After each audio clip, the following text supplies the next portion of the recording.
नमस्कार, मी सुवर्णा झोम किचनमध्ये परत एकदा अगदी मनापासून स्वागत. सगळ्या सबस्क्रायबरचे धन्यवाद, सगळ्या व्ह्यूअर्सचे मनापासून आभार. उन्हाळ्यात सुद्धा आपल्याला शरीर कसं स्वस्थ राहील, हाडाला बळकटी कशी येईल, थंडावा कसा मिळेल, आपण तेच प्रयत्नात असतो. तर बघा, मी आज खूप छान अशी रेसिपी दाखवणार आहे. हिवाळ्यात जसे आपण लाडू खातो, हेल्दी रेसिपी आहे लाडू म्हणजे, आणि लाडू खाल्ले की आपल्याला ताकद येते, तसंच मी आज तुम्हाला उन्हाळा स्पेशल लाडू दाखवणार आहे. अतिशय हेल्दी रेसिपी आहे.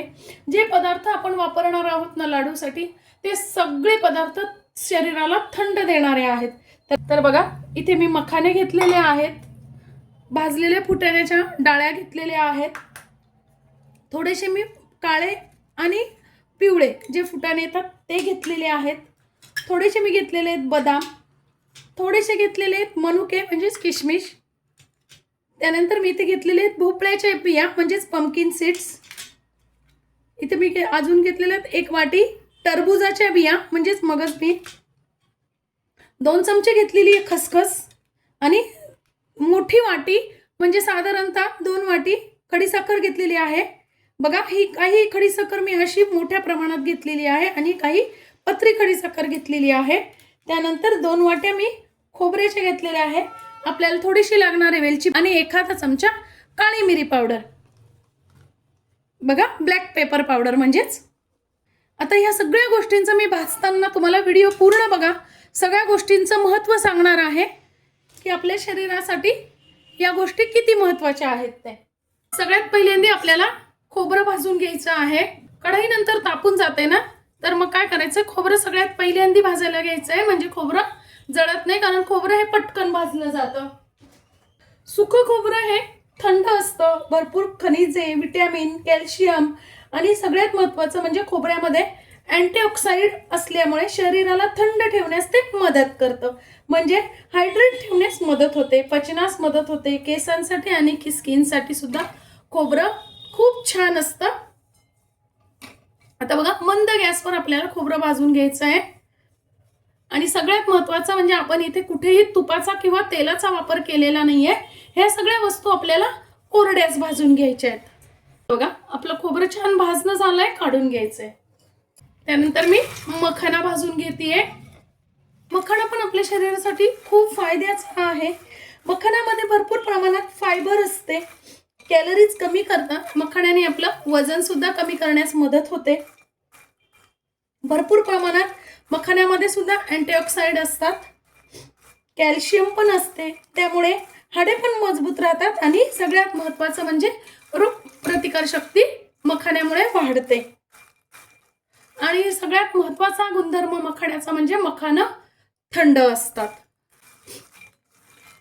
तुम्हाला जर मासिक पाळीचे काही प्रॉब्लेम असतील, हीटचा काही प्रॉब्लेम असेल, तर मखाण्याचा नुसता चिवडा करून जरी खाल्ला ना, तरी शरीरासाठी ते खूप थंड असतात.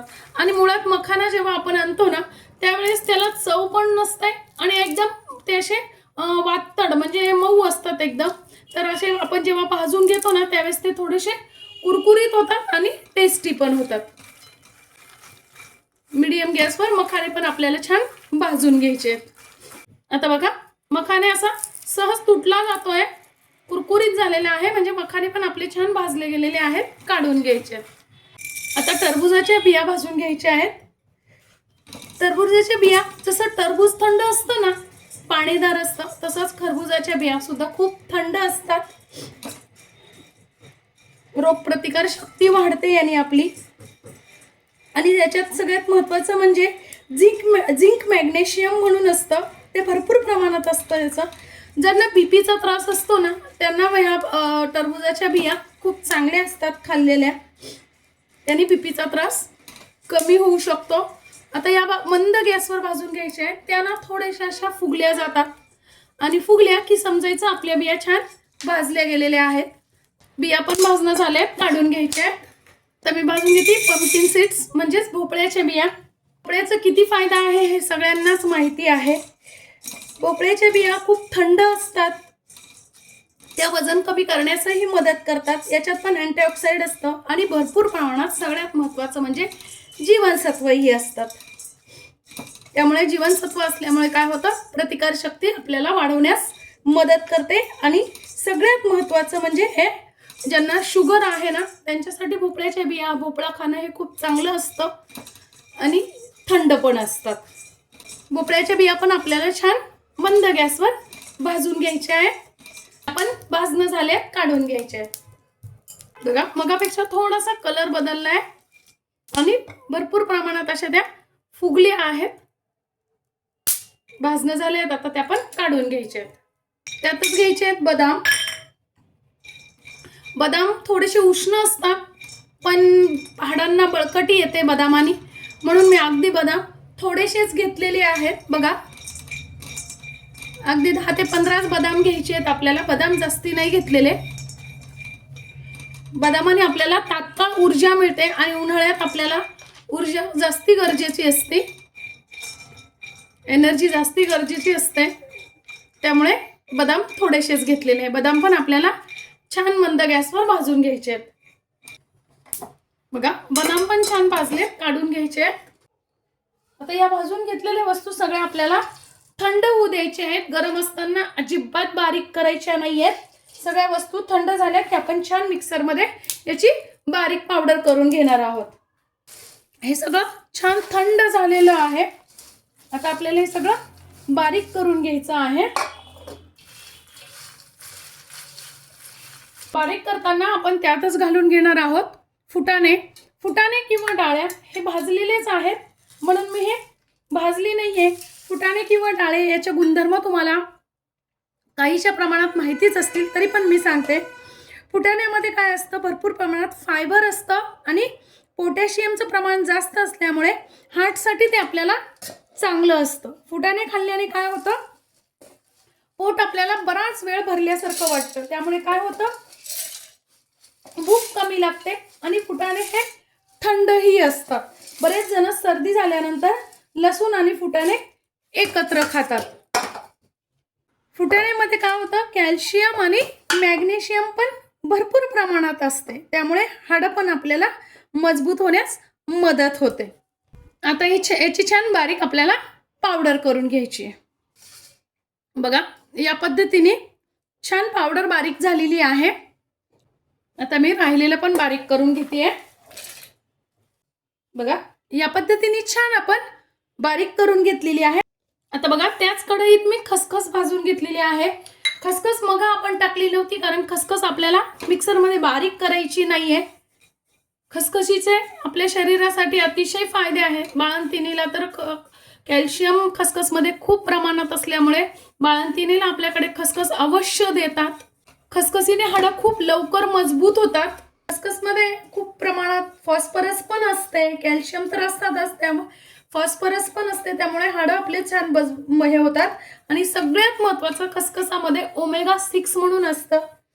त्यामुळे काय होतं, वजन कमी होण्यास मदत पण होते.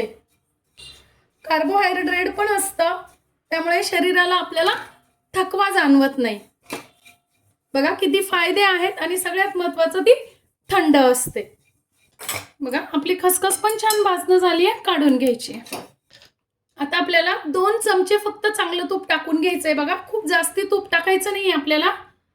आणि त्यात आपल्याला जे आपण किशमिश घेतलेले आहेत ना ते भाजून घ्यायचे आहेत. आपल्या शरीरासाठी किशमिशचा एक खूप फायदा, ते थंड तर असतातच, तर आपल्या शरीरात रक्त कमी असेल तर भरून निघतं.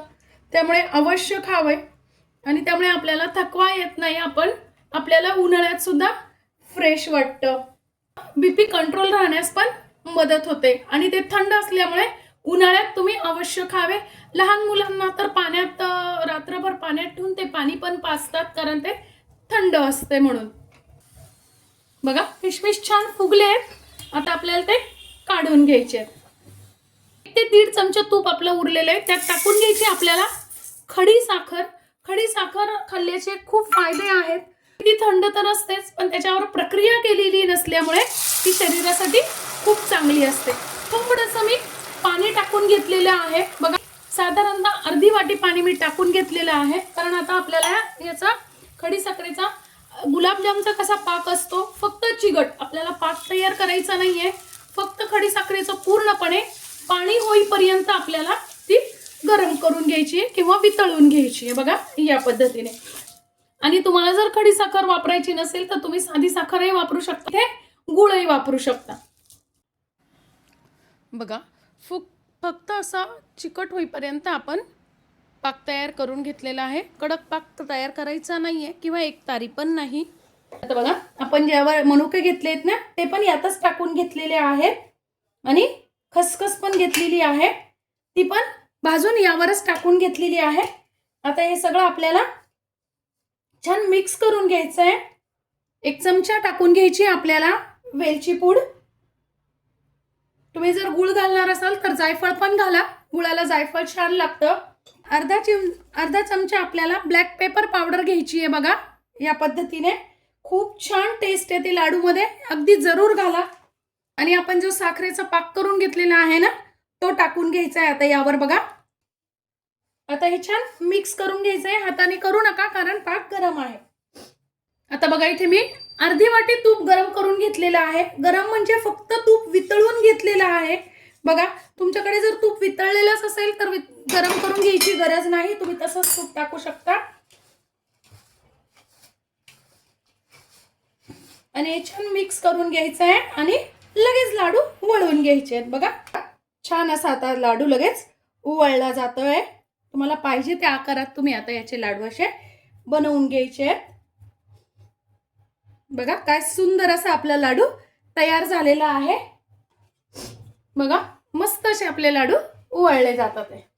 बघा काय मस्त असे आपले लाडू तयार झालेले आहे. अतिशय हेल्दी उन्हाळा स्पेशल लाडू आहे. आपण जे पदार्थ वापरलेले आहेत ते सगळे शरीराला थंडावा देणारे आहेत. जेवढं सामान आपण वापरलं होतं त्यामध्ये माझे 34 लाडू तयार झालेले आहेत आणि मी खूप लहान लाडू केलेले नाही आहेत, व्यवस्थित केलेले आहेत. बघा लाडू पण किती मऊ झालेला आहे, अगदी मस्त असा. आजची माझी ही रेसिपी तुम्हाला कशी वाटली कमेंट्समध्ये नक्की सांगा. चॅनलवर फक्त बघत असाल, चॅनल सबस्क्राईब केलेले नसेल तर चॅनलला लाईक, सबस्क्राईब आणि शेअर करा. धन्यवाद. आणि उन्हाळ्यासाठी हे लाडू स्पेशल नक्की करून बघा.